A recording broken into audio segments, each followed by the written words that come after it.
bagi saudara kita yang muslim, itu sangat mudah sekali.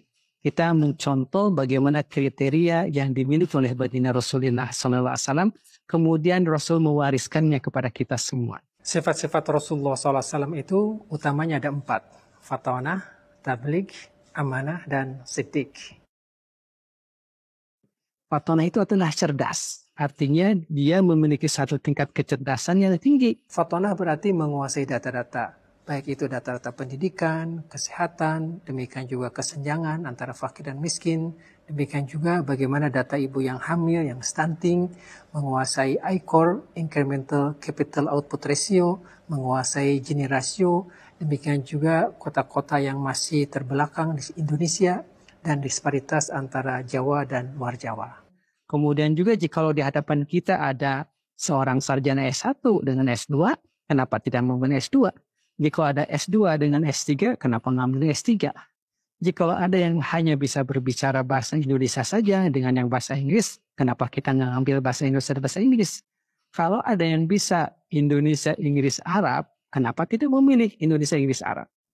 Memang memiliki gelar akademis tidak selalu menjamin bahwa seseorang itu adalah cerdas. Tetapi minimum seseorang yang sudah kuliah di satu perguruan tinggi, dia sudah belajar satu disiplin keilmuan secara terstruktur. Sudah belajar secara tersistematis. Makanya ini akan membantu menjadikan dia seorang yang fatonah. Jika ada yang bisa tampil di forum-forum internasional, mengapa kita tidak memilih pemimpin yang bisa tampil dengan kecerdasan yang tinggi, dengan bahasa yang baik, dengan tutur kata yang baik? Alhamdulillah dengan segala kerendahan hati, setelah melakukan kajian yang cukup dalam dan cukup panjang, saya mencoba untuk menuliskan fatonah dalam satu buku, yaitu Fatonah, Professionalism, Quality, dan Competence. Ini ada sekitar 250 halaman, yang dimana ternyata jikalau kita dalami fatonah itu, maka kita akan memiliki beberapa value yang membentuknya. Di sana ada knowledge and learning, ada itqan and quality, strategic and tactful, ada musyawarah, ada time management, ada seorang yang selalu berevaluasi dan continuous improvement, serta dia tawakal kepada Allah Subhanahu wa taala. Itu cerdas, fatonah.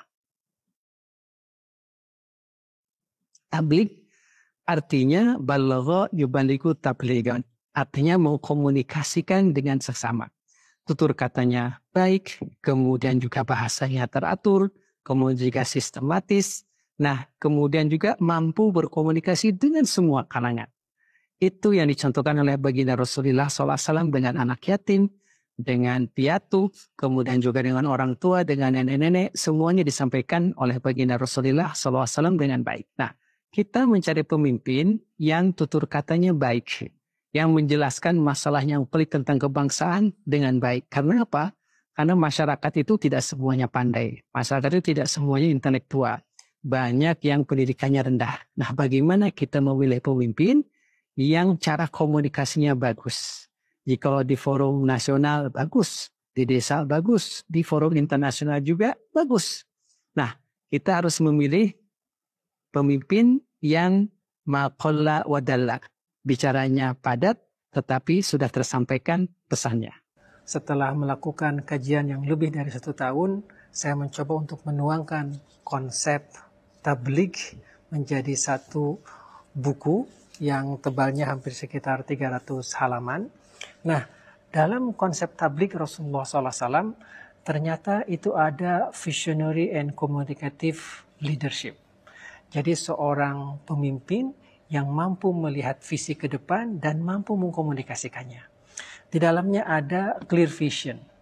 Di dalamnya ada share mission, effective communication, teamwork, motivating and inspiring, care and compassionate, serta leading with examples. Jadi ternyata memberikan contoh suri teladan itu adalah tabligh yang konkret dan nyata. Nah, yang paling penting juga adalah amanah. Amanah itu artinya bisa memegang tanggung jawab, bisa mengemban anggaran. Kita lihat track recordnya ketika mendapatkan APBN atau APBD sekian triliun, bagaimana laporan keuangannya? Apakah WTP, wajar tanpa pengecualian, Dalam hal amanah ini kita bisa melihat kemungkinan capres kita bisa berasal dari pejabat karir atau pengusaha. Kalau pejabat karir kita melihat apakah ada kenaikan harta yang tidak wajar. Dahulu sedikit, sekarang luar biasa. Atau kalau seandainya latar belakangnya adalah pengusaha, apakah dia mempergunakan kekuasaannya untuk bisnisnya? Atau ada penambahan aset, proyek, atau lahan yang fantastis. Nah, seorang yang amanah pasti tidak akan mempergunakan keduanya ini.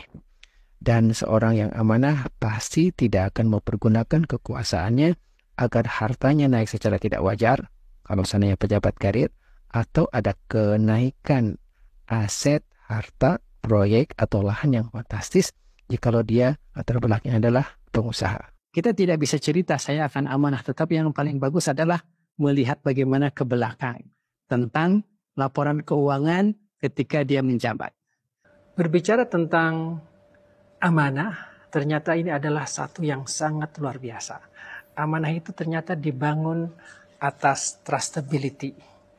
Ada justice di sana, ada fulfilling commitment, ada transparency, ada independency, ada emotional and physical fitness, serta ada accountability dan responsibility. Saya mencoba menuangkannya dalam satu buku yang kurang lebih sekitar 200 halaman. Insya Allah kita membaca bagaimana contoh suri teladan amanah dari Rasulullah Sallallahu Alaihi Wasallam. Dan yang terakhir adalah siddiq. Nah, siddiq ini adalah integritas. Integritas, kemudian juga siddiq berarti kejujuran.